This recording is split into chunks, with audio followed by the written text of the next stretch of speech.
En ce moment même, quelque part dans cette immense galaxie, une civilisation intelligente observe peut-être le ciel, se demandant si elle est seule. Elle possède peut-être des villes, des technologies, peut-être même des vaisseaux capables de traverser l'espace. Mais cela n'a aucune importance. Même si 1 million de civilisations étaient dispersées à travers la Voie lactée en ce moment précis, les lois de la physique ont construit une prison autour de chacune d'elles.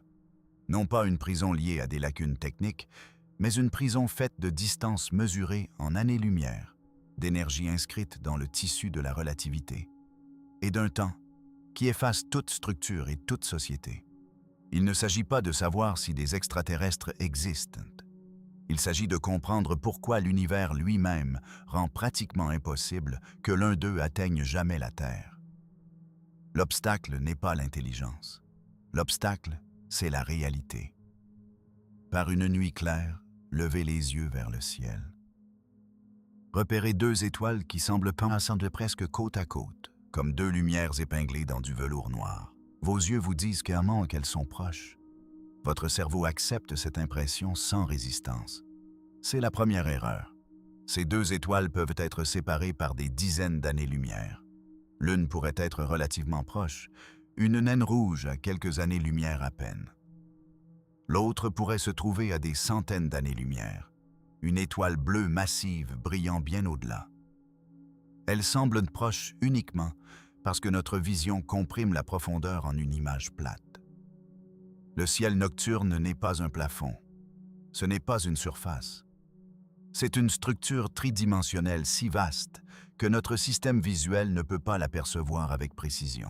L'évolution a préparé le cerveau humain à évaluer des distances à travers des forêts, des plaines, des rivières. Elle ne nous a pas préparés à interpréter des distances mesurées en milliers de milliards de kilomètres. L'esprit simplifie donc.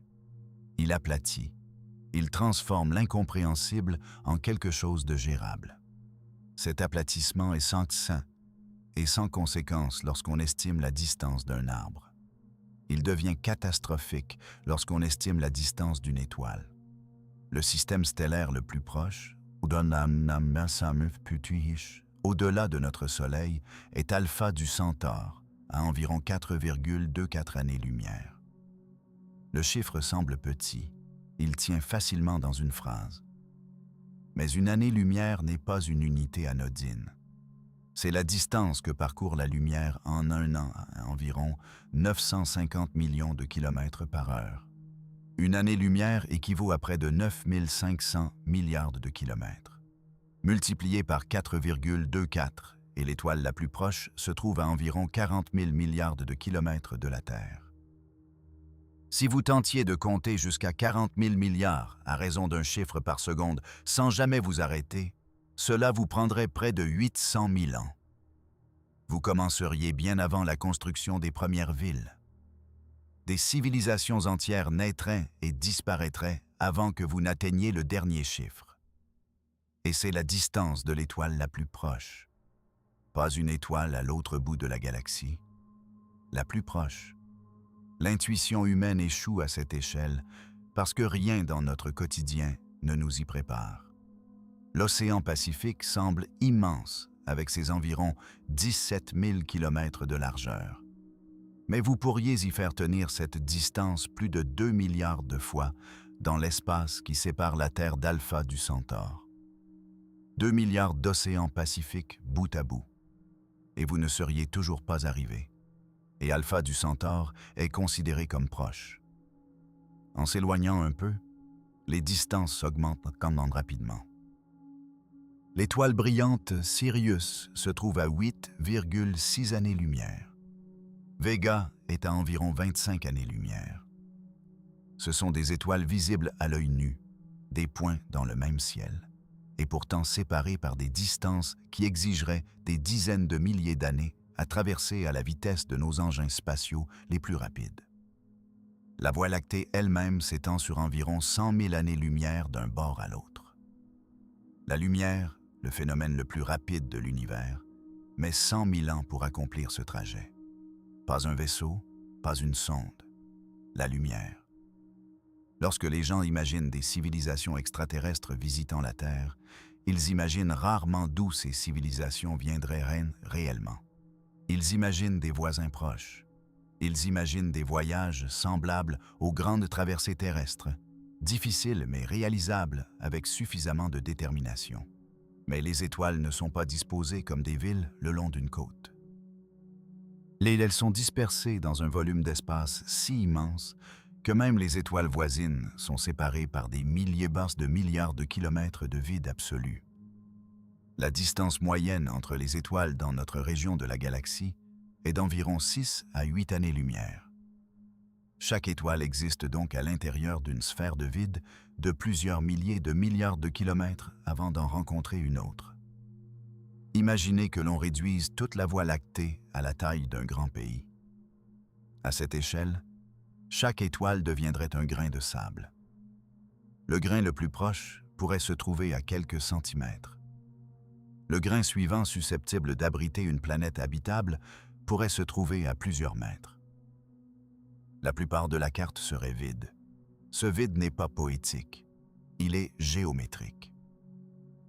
La galaxie contient des centaines de milliards d'étoiles, mais elle contient aussi une quantité incompréhensible d'espace entre elles. Même si la vie intelligente apparaît autour de nombreuses étoiles, la distance moyenne entre les civilisations se mesurerait probablement en centaines ou en milliers d'années-lumière. Supposons de façon optimiste qu'une étoile sur 1 million abrite une civilisation intelligente. La Voie lactée compte environ 430 milliards d'étoiles. Cela impliquerait peut-être 400 000 civilisations dispersées dans la galaxie. Ce nombre semble énorme. Mais répartissez ces civilisations dans un disque de 100 000 années-lumière de large et de plusieurs milliers d'années-lumière d'épaisseur. Et la distance moyenne entre civilisations voisines devient colossale. Pas 4 années-lumière, pas 10. Probablement des centaines ou davantage. La géométrie domine. C'est là que l'illusion du ciel nocturne devient dangereuse. Car lorsque nous regardons vers le haut, nous voyons de la lumière sans profondeur, des points sans volume. Nous imaginons une proximité qui n'existe pas. Les étoiles semblent accessibles parce qu'elles semblent proches. Mais cette proximité est une projection créée par les limites de la perception humaine. L'espace entre les étoiles n'est pas un océan rempli de courants. C'est un vide si complet qu'il contient en moyenne environ un atome par centimètre cube. L'air que vous respirez en ce moment contient environ 25 quintillions de molécules par centimètre cube. Le milieu interstellaire est des billions de fois moins dense que l'atmosphère terrestre. C'est presque rien. Et ce rien s'étend sur des années-lumière dans toutes les directions. Traverser d'une étoile à l'autre, ce n'est pas voyager à travers un terrain. C'est traverser l'absence. Il n'y a pas d'étape intermédiaire, pas de station de ravitaillement tassé, pas de relais naturel. Seulement la distance, mesurée en milliers de milliards de kilomètres. Et la distance ne négocie pas. La distance seule ne rend pas quelque chose impossible. On peut traverser un océan si on accepte de voyager assez longtemps. Mais il y a une raison pour laquelle les discussions sérieuses sur les voyages interstellaires ne portent pas sur la dérive. Elles portent sur la vitesse. Parce que la seule façon de réduire un voyage depuis des échelles de temps géologique à quelque chose qui s'inscrit dans la durée de vie d'une civilisation, c'est la vélocité. Et la vélocité à l'échelle interstellaire a un coût énergétique si sévère qu'il transforme la distance d'un inconvénient en un mur. Pour comprendre cela, commençons modestement. Imaginez une sonde robotique d'1 millier de kilogrammes, environ la masse d'une petite voiture. Pas d'équipage, pas de système de survie, juste des instruments, une source d'énergie et un cadre structurel. Posons une question simple. Combien d'énergie faut-il pour accélérer cette sonde à 10% de la vitesse de la lumière? 10% de la vitesse de la lumière représente environ 30 000 km par seconde. À cette vitesse, vous pourriez voyager de la Terre à la Lune en moins de 13 secondes. C'est rapide, c'est indéniable. Mais même à 10% de la vitesse de la lumière, le système stellaire le plus proche, Alpha du Centaure, est encore à plus de 40 ans de voyage.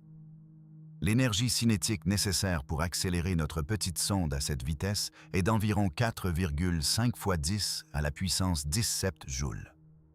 Ce chiffre ne dit pas grand-chose sans contexte. Comparons-le à quelque chose de familier. Une grande centrale nucléaire produit environ 1 gigawatt de puissance. Sur toute une année, cette centrale génère environ 3 fois 10 à la puissance 16 joules d'énergie. Accélérer notre petite sonde à 10% de la vitesse de la lumière nécessiterait plus d'une décennie de production totale de cette centrale, consacrée entièrement à un seul lancement. Et cela ne concerne que l'accélération. Si vous voulez que la sonde ralentisse à destination au lieu de dépasser l'étoile en quelques heures, vous devez fournir la même quantité d'énergie en sens inverse. La facture double. Augmentez maintenant la masse. Remplacez la petite sonde par un vaisseau capable de transporter même un équipage minimal.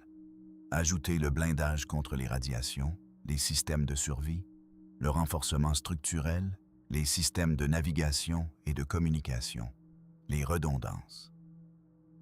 La masse passe de 1000 kg à peut-être des centaines de milliers ou des millions. Les besoins énergétiques évoluent avec la masse. Multipliez la masse par 1000 et vous multipliez l'énergie par 1000. Ce n'est pas une inefficacité technologique, c'est de la physique. L'énergie cinétique augmente avec le carré de la vitesse. Doublez la vitesse et l'énergie requise est multipliée par 4. Approchez-vous de la vitesse de la lumière et les effets relativistes commencent à dominer. La masse effective de l'objet augmente. Chaque incrément de vitesse supplémentaire exige proportionnellement beaucoup plus d'énergie que le précédent. À 90% de la vitesse de la lumière, l'énergie requise n'est pas 9 fois supérieure à celle requise à 30%. Elle est vastement supérieure. À 99%, elle devient extrême. À 100%, elle devient infinie. Ce mot n'est pas rhétorique. Selon la relativité restreinte, accélérer un objet massif jusqu'à la vitesse de la lumière nécessiterait une énergie infinie. Une énergie infinie ne peut pas être générée. Les fusées chimiques sont immédiatement écartées. Leurs vitesses d'éjection sont trop faibles. L'équation de la fusée garantit que les besoins en carburant augmentent de façon exponentielle avec la vitesse souhaitée. Atteindre même une fraction de la vitesse de la lumière, grâce à la propulsion chimique, nécessiterait plus de carburant qu'il n'en existe sur Terre. La propulsion nucléaire améliore légèrement la situation. La fusion nucléaire l'améliore encore davantage. Mais ni l'une ni l'autre ne change la relation fondamentale entre masse, vitesse et énergie. Elles offrent seulement des moyens plus énergétiques de payer la même facture. Même l'antimatière, le carburant théoriquement le plus dense en énergie possible, n'efface pas ce coût. L'annihilation matière-antimatière convertit la masse directement en énergie selon l'équation d'Einstein E = mc². C'est la réaction la plus efficace permise par la physique. Et ce n'est toujours pas suffisant pour rendre les voyages interstellaires anodins. Pour accélérer un vaisseau modeste à une fraction significative de la vitesse de la lumière à l'aide d'antimatière, il faudrait des quantités bien au-delà de tout ce que l'humanité a jamais produit. En fait, la quantité totale d'antimatière jamais créée en laboratoire représente moins qu'un grain de poussière. Produire même 1 gramme consommerait des ressources extraordinaires. Certains proposent des méthodes de propulsion externe pour contourner le besoin de carburant embarqué. Les voiles solaires propulsées par laser en sont un exemple. Un puissant réseau de lasers envoie de l'énergie sur une voile réfléchissante, propulsant le vaisseau sans carburant propre. En théorie, cela supprime la pénalité exponentielle de l'équation de la fusée. En pratique, cela introduit un autre obstacle. Pour accélérer même une toute petite sonde à une fraction de la vitesse de la lumière, il faudrait des réseaux laser produisant une puissance comparable à la production électrique de nations entières. Et un tel système ne peut que pousser. Il ne peut pas décélérer l'engin à destination, à moins qu'un réseau laser tout aussi massif y ait déjà été construit. ce qui suppose que quelqu'un ait déjà effectué le voyage. Chaque concept de propulsion, examiné de près, converge vers la même conclusion. Les voyages interstellaires exigent des dépenses énergétiques qui ne sont pas simplement importantes. Elles sont d'une échelle civilisationnelle. Et l'énergie ne concerne pas seulement la disponibilité. Il s'agit également d'allocation. Même une civilisation très avancée, capable d'exploiter la pleine production de son étoile, ce que les physiciens appellent une civilisation de type 2 sur l'échelle de Kardashev, doit décider comment répartir cette puissance, alimenter les villes, soutenir les écosystèmes, faire fonctionner les systèmes informatiques, maintenir les infrastructures. Consacrer une fraction significative de la production stellaire à accélérer un seul vaisseau pendant des décennies n'est pas anodin. Même à cette échelle, cela représente un engagement comparable à la redirection des ressources planétaires vers un seul projet sans garantie de succès. Et c'est pour une seule mission. Explorer systématiquement, visiter des dizaines ou des centaines de systèmes stellaires multiplierait encore et encore cette demande énergétique. Plus important encore, une énergie plus grande ne modifie pas la limite de vitesse. Elle ne supprime pas les contraintes relativistes. Elle ne rend pas la galaxie plus petite. Elle permet simplement de payer plus confortablement le même prix non négociable. Les lois régissant le mouvement ne s'assouplissent pas pour l'intelligence. Une civilisation extraterrestre des millions d'années plus avancée que la nôtre fait face aux mêmes équations. Elle peut améliorer l'efficacité. Elle peut réduire les pertes. Mais elle ne peut pas réduire l'énergie minimale requise pour déplacer une masse donnée à une vitesse donnée. Ce minimum est fixé, est fixé. Il est déterminé par la masse du vaisseau et la vitesse de la lumière. Aucune percée technologique ne change cette relation. Aucune innovation ne la baisse en dessous du plancher fixé par la physique. Imaginons maintenant que les défis d'ingénierie aient été résolus. Les ressources ont été rassemblées. Le vaisseau a été construit et propulsé à une fraction significative de la vitesse de la lumière. L'étoile natale rétrécit derrière lui. L'étoile de destination reste un point lointain devant. Le facteur limitant n'est plus la distance, c'est la durée. À 10% de la vitesse de la lumière, le système stellaire le plus proche, Alpha du Centaure, est à plus de 40 ans. C'est la cible la plus proche possible. Une civilisation un peu plus éloignée, à 100 années-lumière, nécessiterait un voyage de 1000 ans. À 500 années-lumière, le temps de voyage s'étire à 5000 ans. À 1000 années-lumière, 10 000 ans s'écoulent avant l'arrivée. Il y a 10 000 ans sur Terre, l'écriture n'existait pas encore. Les plus anciens monuments qui survivent aujourd'hui sont plus jeunes que cela. Des langues entières sont apparues et ont disparu en des intervalles bien plus courts. Aucune civilisation que nous connaissons n'est restée culturellement ou politiquement stable sur de tels intervalles. Les institutions se fragmentent, les gouvernements s'effondrent, les connaissances scientifiques se perdent et se redécouvrent. Un voyage interstellaire durant des millénaires doit survivre à plus de temps que la société qui l'a lancé n'en a probablement jamais vécu. Une réponse proposée est le vaisseau Génération, un vaste habitat autonome transportant une population suffisamment importante pour se reproduire et maintenir la diversité génétique sur des siècles. L'équipage original n'arriverait pas. Ses descendants le feraient. Mais maintenir un écosystème fermé pendant des milliers d'années n'est pas une extension progressive des vols spatiaux existants. C'est une catégorie entièrement différente de problèmes. Chaque molécule d'oxygène doit être recyclée. Chaque goutte d'eau doit être purifiée et réutilisée indéfiniment.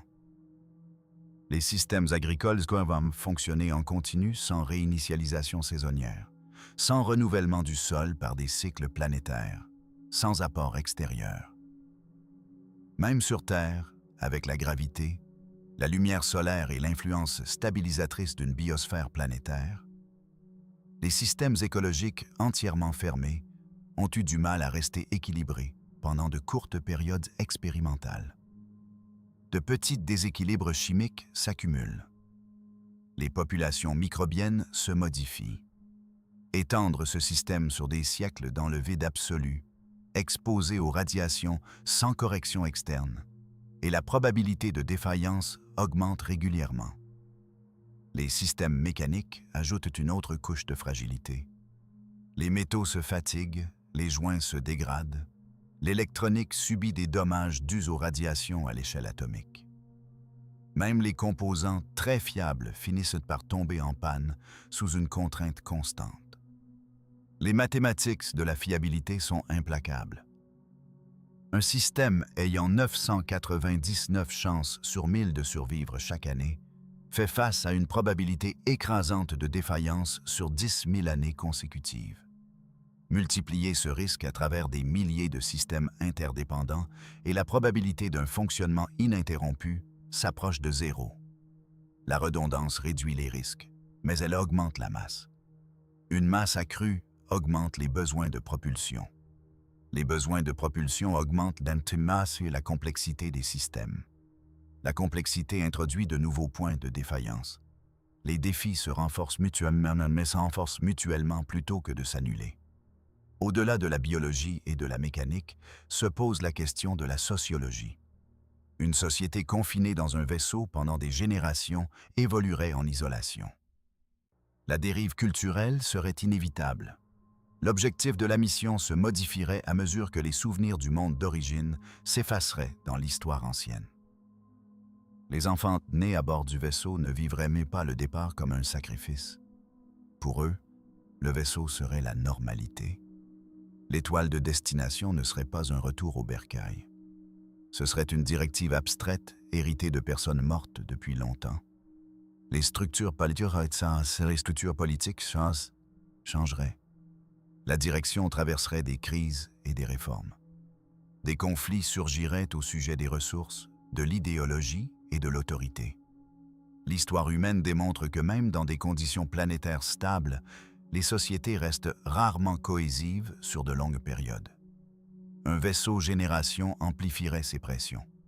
Il n'y a pas de partenaires commerciaux extérieurs, pas d'immigration, pas d'expansion. Les niveaux de population doivent être soigneusement contrôlés. Une famine causée par un dysfonctionnement agricole n'est pas locale. Elle est mondiale à l'intérieur du vaisseau. Le temps érode aussi le lien avec la civilisation d'origine. Une mission voyageant sur 1000 années-lumière à 10% de la vitesse de la lumière nécessite 10 000 ans pour arriver. Pendant cet intervalle, la civilisation qui a lancé la mission continue d'évoluer. Les technologies avancent. Les valeurs culturelles se transforment. Des espèces entières peuvent même modifier leur biologie par l'évolution ou l'ingénierie. La société qui a lancé la mission peut s'effondrer, fusionner avec autre chose ou disparaître entièrement. Au moment où les voyageurs arrivent, ils représentent une version de leur civilisation qui n'existe plus. La communication ne comble pas cet écart. Les signaux voyagent à la vitesse de la lumière. Un message envoyé sur 1000 années-lumière met un millénaire à arriver.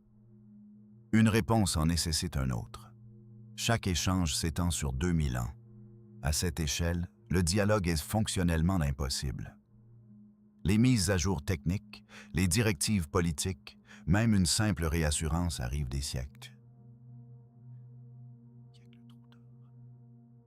Le vaisseau devient autonome dès le moment où le délai de communication dépasse toute pertinence pratique. La dilatation du temps relativiste offre un soulagement partiel aux voyageurs.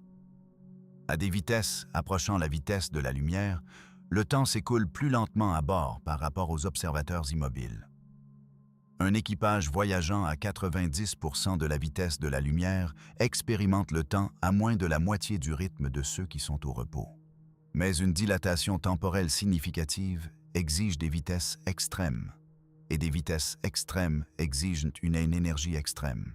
La dilatation temporelle réduit la durée de voyage subjective tout en augmentant considérablement la barrière énergétique. Elle n'élimine pas les millénaires vécus par la civilisation d'origine. Une autre complication émerge du progrès technologique lui-même.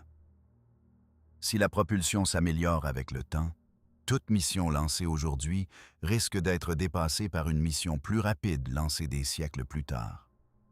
Une planification rationnelle suggère d'attendre une meilleure technologie. Mais une attente indéfinie signifie qu'aucune mission n'est jamais lancée. Cela crée un paradoxe, lancer maintenant et risquer l'obsolescence, ou différer et reporter indéfiniment. Même les sondes auto-réplicantes, des machines conçues pour se reproduire en utilisant des matériaux locaux dans d'autres systèmes stellaires, restent contraintes par le temps. Une vague de telles sondes se répandant à 10% de la vitesse de la lumière nécessiterait environ 1 million d'années pour traverser la galaxie. 1 million d'années, c'est suffisamment long pour que les continents se déplacent et que les climats changent. C'est suffisamment long pour que les espèces évoluent ou disparaissent. La civilisation qui a lancé la première sonde ne reconnaîtrait pas la galaxie lorsque la dernière sonde arriverait au bord opposé. Tout au long de ce processus, l'entropie continue. La deuxième loi de la thermodynamique garantit que l'ordre se dégrade en désordre avec le temps. Aucune structure ne maintient une stabilité parfaite indéfiniment. Les systèmes biologiques accumulent des mutations. Les systèmes mécaniques accumulent l'usure. Le stockage d'informations se dégrade à moins d'être constamment actualisé. Le voyage interstellaire n'est pas simplement une question d'atteindre une destination. C'est un engagement à maintenir l'ordre contre l'entropie sur des durées qui font paraître l'histoire enregistrée comme un simple instant. La distance fixe l'échelle, l'énergie fixe le coût. Le temps détermine si l'effort peut rester cohérent suffisamment longtemps pour avoir une importance. Une civilisation capable de traverser l'espace interstellaire doit non seulement maîtriser la propulsion, elle doit maintenir son objectif sur des siècles, préserver l'intégrité mécanique sur des millénaires et survivre à la transformation culturelle sans perdre la raison pour laquelle elle a commencé le voyage. Même si une civilisation surmonte la distance, passier le coût énergétique et s'engage à survivre au passage du temps, un problème demeure avant même que le voyage ne commence. Ils doivent sans savoir où aller. Depuis une distance interstellaire, la Terre n'est pas une bille bleue clairement visible dans l'espace. Elle n'est pas visiblement vivante. Elle ne diffuse pas de balises indiquant qu'elle est habitée. C'est une petite planète rocheuse en orbite autour d'une étoile ordinaire. Le Soleil est l'une des quelques 400 milliards d'étoiles de la Voie lactée. Il n'est pas exceptionnellement grand. Il n'est pas exceptionnellement brillant. Depuis des centaines ou des milliers d'années-lumière, il se fond dans un champ dense d'étoiles similaires. Rien en lui n'attire l'attention. Détecter la Terre directement depuis même quelques années-lumière nécessite des instruments extrêmement sensibles. La planète fait environ 13 000 km de diamètre. Par rapport au Soleil, c'est un minuscule point qui réfléchit une petite fraction de la lumière de l'étoile.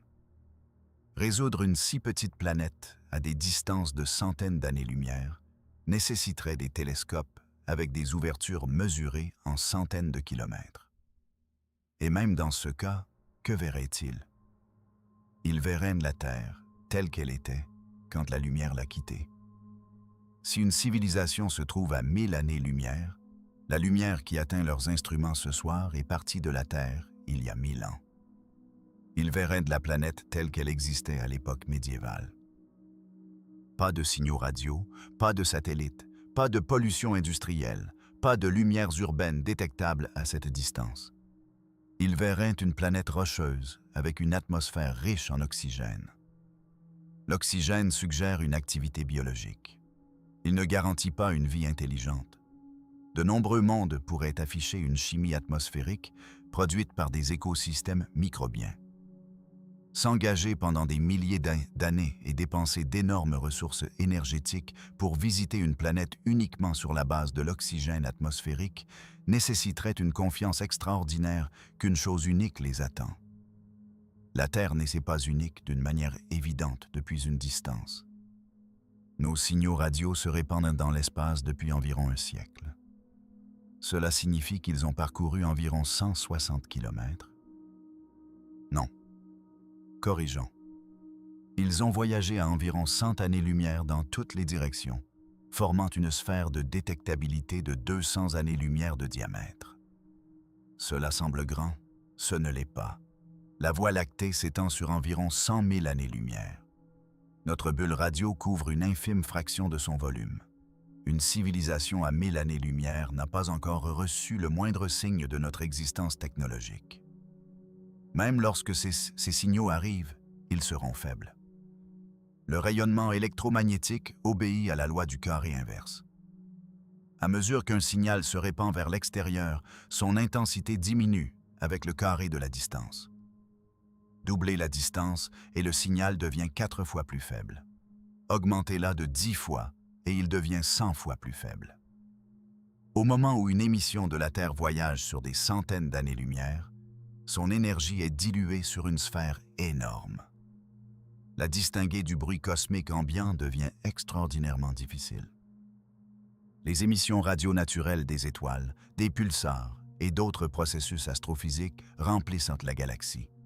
Nos signaux doivent rivaliser avec ce fond. La détection n'est pas garantie. Considérons à nouveau l'échelle. Si les civilisations intelligentes sont rares, peut-être une sur 10 millions d'étoiles, la plus proche pourrait se trouver à des milliers d'années-lumière. Leurs instruments devraient détecter une faible signature d'oxygène dans l'atmosphère terrestre à travers cet abîme, avant même que nos signaux radio ne les atteignent. Et même si les civilisations sont plus communes, séparées par seulement quelques centaines d'années-lumière, le problème de détection demeure. Depuis leur perspective, la galaxie contient des millions de planètes potentiellement habitables. Beaucoup de ces mondes peuvent présenter des signatures atmosphériques intéressantes. Pourquoi choisir le nôtre? Le voyage interstellaire est un projet mesuré en millénaires et aux coûts énergétiques colossaux. Aucune civilisation n'initierait une telle mission à la légère. La cible doit justifier la dépense, mais la Terre ne s'annonce pas. Même les techniques astronomiques avancées, comme la méthode du transit qui détecte le léger obscurcissement d'une étoile lorsqu'une planète passe devant elle, dépendent d'un alignement géométrique. Seuls les observateurs situés dans le plan de l'orbite terrestre verraient notre planète transiter devant le Soleil. Pour la plupart des positions dans la galaxie, cet alignement ne se produit pas. Si leur ligne de vue n'intersecte pas notre plan orbital, la Terre ne masque jamais le Soleil depuis leur point de vue. Dans ce cas, la planète reste cachée. Certains pourraient soutenir qu'une civilisation suffisamment avancée pourrait cartographier chaque système stellaire en détail. Même dans ce cas, la résolution diminue avec la distance. Pour résoudre des caractéristiques sur Terre depuis 1000 années-lumière, il faudrait une ouverture de plusieurs milliers de kilomètres. Construire un tel instrument représente un projet d'ingénierie à l'échelle d'une mégastructure. Et que gagnerait-il? Une image faible d'un petit monde en orbite autour d'une étoile typique. Il n'y a pas de signature évidente qui crie « civilisation avancée » depuis ces distances. Les polluants industriels dans notre atmosphère sont des composants infimes comparés à l'oxygène et à l'azote. L'éclairage nocturne des villes est extrêmement faible par rapport à la lumière stellaire réfléchie. Depuis une portée interstellaire, la Terre ne brille pas d'intelligence. Renversons maintenant la perspective. Nous avons découvert des milliers d'exoplanètes ces dernières décennies. Beaucoup se trouvent dans les zones habitables de leurs étoiles.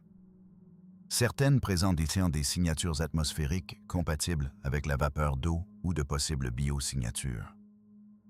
Nous ne lançons pas de vaisseaux stellaires vers elles. Même si nous confirmions la présence de vie microbienne sur une planète à 50 années-lumière, le coût d'un voyage physique jusqu'à là-bas resterait prohibitif. Une civilisation qui évaluerait la Terre ferait le même calcul. La distance est immense, l'énergie est colossale. Le temps se mesure en siècles ou en millénaires. Et la cible est incertaine. S'engager dans une mission dans ces conditions exige une raison convaincante. La curiosité seule peut ne pas justifier un investissement de plusieurs milliers d'années. Il y a aussi le problème du mouvement. Les étoiles ne sont pas stationnaires. Elles orbitent le centre. Le centre galactique à des centaines de kilomètres par seconde. Sur des milliers d'années, leur position change. Un système stellaire ciblé aujourd'hui n'occupera pas les mêmes coordonnées des siècles plus tard. Une planification de trajectoire précise à long terme doit tenir compte du mouvement stellaire, des perturbations gravitationnelles et de l'erreur de navigation cumulée. Un léger mauvais calcul au départ peut entraîner un manque de cible de plusieurs milliards de kilomètres après des milliers d'années de voyage. La navigation sur des distances interstellaires exige une précision extraordinaire. Il n'y a pas de points de repère entre les étoiles. Les corrections de trajectoire nécessitent de l'énergie supplémentaire. Et plus le vaisseau s'approche des vitesses relativistes, plus même les minuscules particules deviennent destructrices. Un simple grain de poussière percutant à une fraction de la vitesse de la lumière peut libérer des niveaux explosifs d'énergie cinétique. Le blindage ajoute de la masse. La masse augmente les besoins énergétiques. Tout cet effort serait dirigé vers une planète qui peut ou non abriter une vie intelligente au moment où le vaisseau arrive. Parce que la vie évolue, une civilisation détectée à 1000 années-lumière apparaîtrait telle qu'elle était il y a 1000 ans. Les voyageurs arriveraient 10 000 ans plus tard s'ils voyagent à 10% de la vitesse de la lumière. À ce moment-là, la civilisation d'origine peut s'être transformée au-delà de toute reconnaissance ou avoir disparu. La cible n'est pas statique. La galaxie est dynamique. Les étoiles bougent. Les planètes évoluent. Les civilisations naissent et disparaissent. Une espèce extraterrestre qui décide de voyager vers la Terre doit évaluer des informations incomplètes sur un monde lointain, accepter une dépense énergétique extrême, endurer des millénaires de voyage et arriver dans un futur qu'elle ne peut pas prévoir. Tout cela sans certitude que l'objectif justifie le coût. Le voyage interstellaire n'est pas comme explorer une île voisine au rivage visible. C'est comme traverser un océan vers un signal qui n'existe peut-être même plus. À ce stade, une réponse courante émerge. Les distances sont immenses. Les besoins énergétiques sont extrêmes. Les échelles de temps sont écrasantes. Mais peut-être pensons-nous trop étroitement. Peut-être qu'une civilisation avancée ne tenterait pas de ramper entre les étoiles à une fraction de la vitesse de la lumière. Peut-être contournerait-elle entièrement le problème. Les moteurs de distorsion, les trous de verre, les voyages supraluminiques. Ces concepts sont familiers dans la science-fiction, mais ils ont aussi des racines dans la physique théorique. La question est de savoir s'ils représentent de vraies solutions ou des curiosités mathématiques qui s'effondrent sous l'examen physique. Commençons par la vitesse de la lumière elle-même. Selon la relativité restreinte, la vitesse de la lumière dans le vide n'est pas simplement une vitesse élevée. C'est une caractéristique structurelle de l'espace et du temps. Elle représente la vitesse maximale à laquelle l'information ou la matière peut voyager. À mesure qu'un objet avec une masse accélère vers la vitesse de la lumière, sa masse relativiste augmente. Chaque incrément de vitesse supplémentaire nécessite plus d'énergie que le précédent. L'exigence énergétique n'augmente pas de façon linéaire. Elle augmente de façon asymptotique.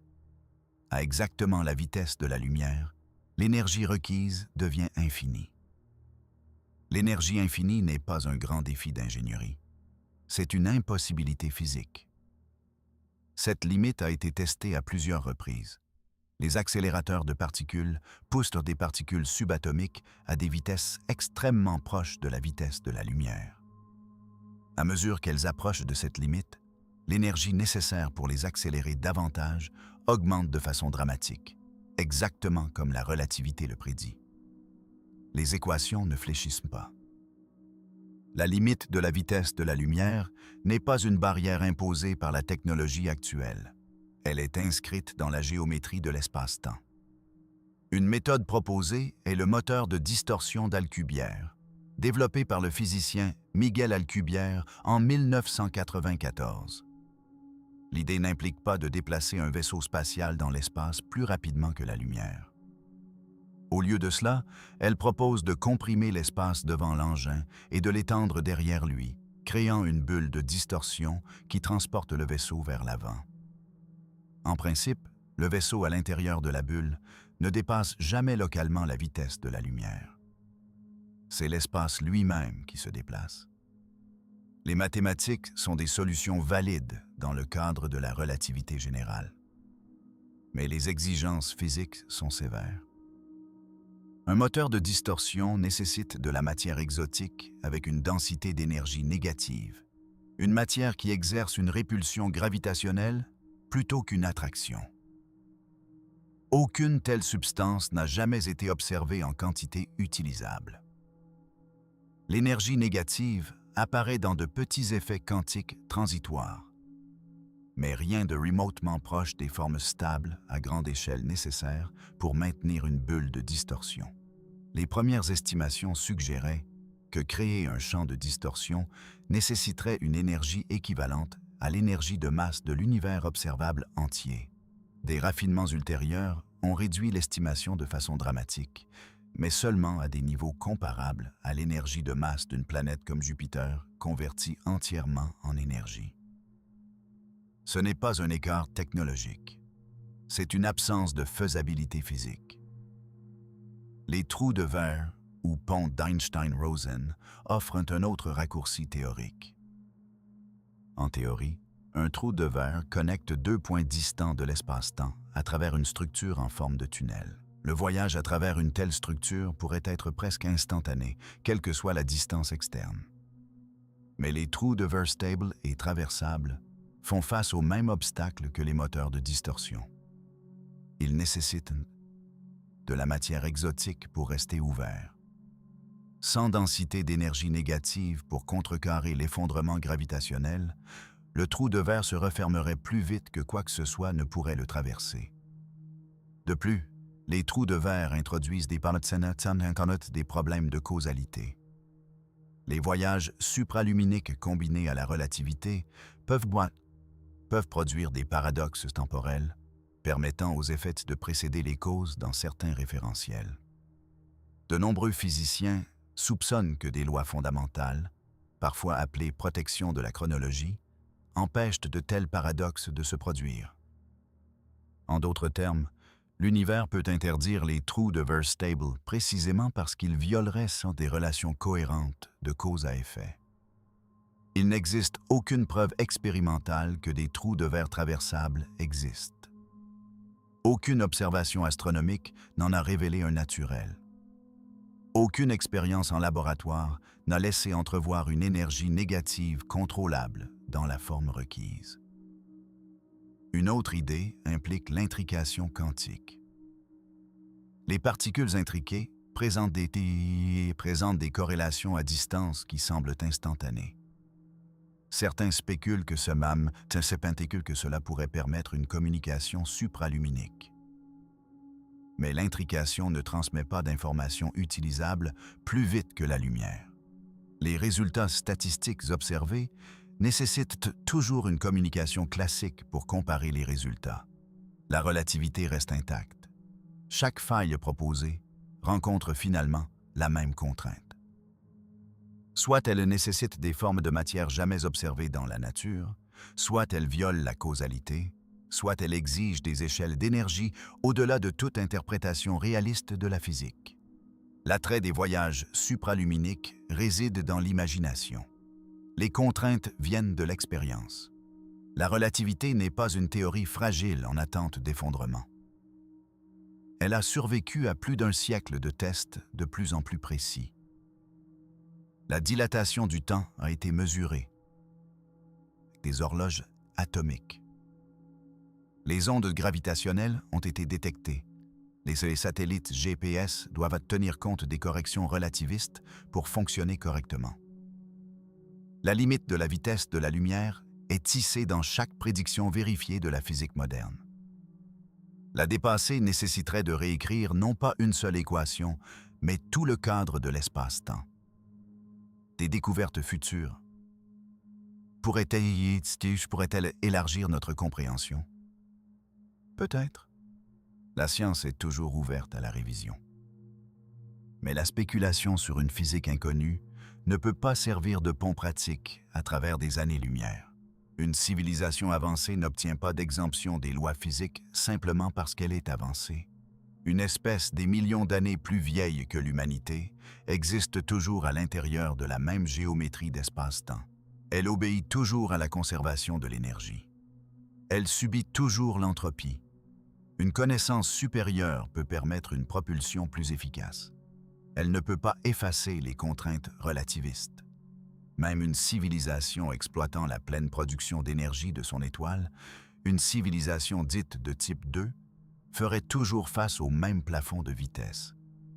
Plus d'énergie permet davantage de tentatives. Elle ne permet pas une accélération infinie. Une civilisation de type 3 exploitant l'énergie d'une galaxie entière serait toujours liée par le même plafond. La puissance ne modifie pas la géométrie. Si les voyages supraluminiques étaient physiquement possibles sous une forme stable et contrôlable, l'univers lui-même aurait l'air différent.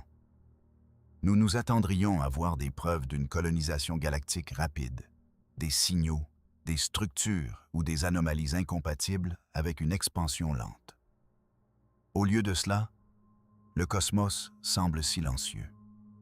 L'absence d'activité évidente à l'échelle de la galaxie suggère soit que les civilisations sont rares, soit que les voyages supraluminiques ne leur sont pas accessibles. La physique ne promet pas de commodité, elle promet de la cohérence. La cohérence de la relativité, confirmée à des échelles allant des expériences en laboratoire aux observations astrophysiques, indique que les voyages interstellaires doivent rester subluminiques. Les voyages subluminiques réintroduisent chaque barrière déjà évoquée. La distance devient énorme. L'énergie devient colossale. Le temps devient dominant. Sans raccourci supraluminique, la galaxie ne rétrécit pas. Chaque étoile reste isolée par des années-lumière de vide. Chaque civilisation reste contrainte par la même architecture cosmique. Si la distance dépasse l'intuition, si les besoins énergétiques dépassent le réalisable, si le temps érode chaque mission bien avant l'arrivée, alors une conclusion plus large commence à se former. La question se déplace. Ce n'est plus « sont-ils là-bas ?» C'est « même s'ils le sont, deux civilisations pourraient-elles jamais se rencontrer de manière significative ?» La Voie lactée a environ 13 milliards d'années. Sur cette période, des étoiles se sont formées, ont vécu et sont mortes en cycle. Des planètes se sont refroidies. La complexité chimique s'est déployée. Sur au moins un monde, la Terre, l'intelligence a émergé. Il n'y a aucune raison évidente de croire que la Terre est le seul endroit où cela s'est produit. Compte tenu du nombre d'étoiles et de la prévalence des planètes, il est plausible que la vie soit apparue plusieurs fois. Il est plausible que l'intelligence ait émergé à plusieurs reprises. Des civilisations entières ont peut-être existé des millions d'années avant que l'humanité n'évolue. D'autres peuvent surgir longtemps après que nous serons partis. Mais la galaxie n'est pas seulement grande dans l'espace. Elle est vaste dans le temps. Les civilisations ne sont pas permanentes. La société technologique humaine n'existe que depuis quelques siècles. Même si elle dure encore des milliers d'années, cette période est assez microscopique comparée à l'histoire galactique. Une civilisation peut prospérer pendant 10 000 ans, une réalisation extraordinaire, puis décliner, se fragmenter ou se transformer en quelque chose de méconnaissable. Considérons maintenant deux civilisations séparées par 1000 années-lumière. Même si les deux atteignent la capacité interstellaire, leurs fenêtres d'opportunité doivent se chevaucher. Elles doivent exister en même temps, elles doivent toutes deux posséder le désir et les ressources nécessaires pour tenter un contact. La galaxie contient des centaines de milliards d'étoiles réparties sur 100 000 années-lumière. Si les civilisations sont rares, séparées par des milliers d'années-lumière, la probabilité que deux de ces sociétés se lèvent simultanément et tentent s'étendre de se rejoindre devient faible. Si les civilisations sont communes, séparées par seulement quelques centaines d'années-lumière, le délai de communication s'étire toujours sur des siècles. Le temps de voyage s'étire sur des millénaires. Les civilisations peuvent naître et disparaître sans jamais savoir que leurs voisins ont existé. Cette idée recadre le silence du cosmos. L'absence de visiteurs n'exige pas que la vie intelligente soit rare. Elle peut simplement refléter que la structure de l'univers impose l'isolement. Chaque système stellaire est comme une île dans un vaste océan. Sur Terre, les îles séparées par des océans peuvent éventuellement se connecter grâce aux navires et aux avions parce que les océans sont finis et traversables dans une vie humaine. L'océan interstellaire est différent. Il se mesure en années-lumière. Il exige une énergie à l'échelle planétaire. Il impose des temps de voyage plus longs que ceux que les civilisations peuvent endurer. Même si une civilisation développe des sondes autoréplicantes, des machines qui se construisent des copies et se répandent vers l'extérieur, le front d'expansion se déplace lentement par rapport aux dimensions galactiques. À 10% de la vitesse de la lumière, traverser la Voie lactée nécessite environ 1 million d'années. 1 million d'années, c'est suffisamment long pour que les continents se déplacent et que les climats changent. C'est suffisamment long pour que les espèces évoluent ou disparaissent. La civilisation qui a lancé la première sonde ne reconnaîtrait pas la galaxie lorsque la dernière sonde arriverait au bord opposé. Le temps dissocie la cause et l'effet à travers l'espace interstellaire. Il y a aussi la question de la motivation. L'exploration nécessite un but. Une civilisation doit décider que le coût en énergie, en temps et en risque est justifié. Ce calcul dépend des valeurs, des priorités et de la stabilité interne. Toutes les sociétés ne poursuivent pas une expansion maximale. Certaines peuvent se concentrer vers l'intérieur. Certaines peuvent être passées à des formes numériques ou virtuelles, réduisant l'incitation à coloniser des mondes physiques. Certaines peuvent conclure que les risques l'emportent sur les avantages. L'expansion interstellaire n'est pas une conséquence automatique de l'intelligence. C'est un choix. Et ce choix doit persister sur des siècles de changements politiques et culturels. Les lois de la thermodynamique ajoutent une autre contrainte. L'entropie garantit que le maintien de l'ordre nécessite un apport continu d'énergie. Les civilisations doivent investir des ressources simplement pour se préserver. Les infrastructures, le contrôle climatique, l'équilibre écologique, tout exige de l'énergie. Détourner une puissance énorme vers des aventures interstellaires entre en concurrence avec la stabilité interne. Avec le temps, les pressions internes peuvent l'emporter sur les ambitions lointaines. Plus une civilisation devient avancée, plus ses systèmes sont complexes. La complexité augmente la vulnérabilité. Une seule défaillance en cascade, écologique, technologique ou sociale, peut déstabiliser toute la structure. Si la durée de vie des sociétés technologiquement avancées est limitée par des risques auto-infligés ou des dangers naturels, leur fenêtre interstellaire peut être brève. Combiner des durées de vie civilisationnelles courtes avec une vaste séparation spatiale, et la galaxie devient une collection d'épisodes isolés plutôt qu'un réseau connecté. Il y a une tendance à imaginer une galaxie mature remplie d'empires stellaires, de communication continue et d'expansion coordonnée. Mais cette image suppose que la physique permet un mouvement rapide et durable entre les étoiles. Si ce n'est pas le cas, l'état par défaut est la fragmentation. Chaque civilisation éclaire son propre système pendant un moment, puis s'éteint.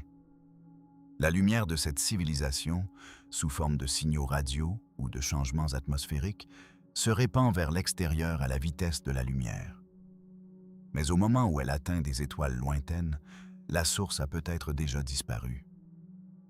La civilisation réceptrice, si elle existe, doit alors décider de répondre, sachant que toute réponse mettra des siècles à arriver et que la société d'origine n'existe peut-être plus. La communication devient asynchrone sur des échelles de temps qui dépassent la continuité culturelle. Dans ces conditions, même une galaxie remplie de vie peut sembler silencieuse.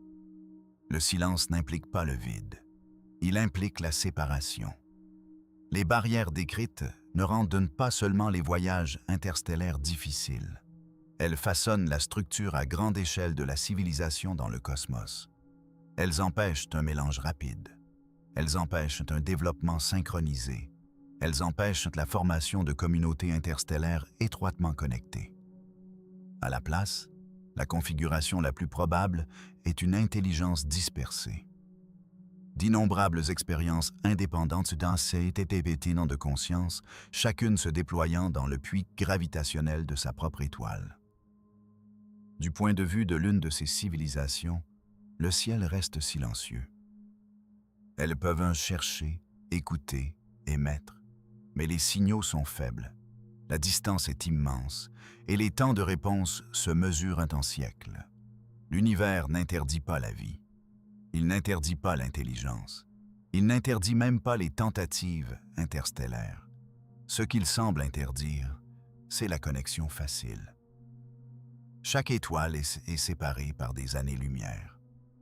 Chaque année-lumière représente près de 9500 milliards de kilomètres. Chaque tentative de franchir ce gouffre exige une énergie proportionnelle à la masse du vaisseau et au carré de sa vitesse. Chaque mission se déroule sur des durées plus longues que celles que les civilisations stables parviennent à traverser. Ce ne sont pas des défis technologiques temporaires.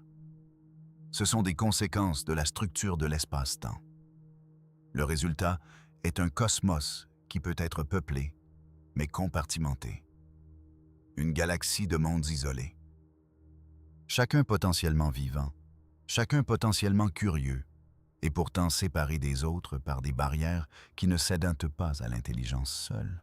Si des civilisations extraterrestres existent, elles observent peut-être leur propre ciel nocturne, effectuant les mêmes calculs, arrivant à la même conclusion.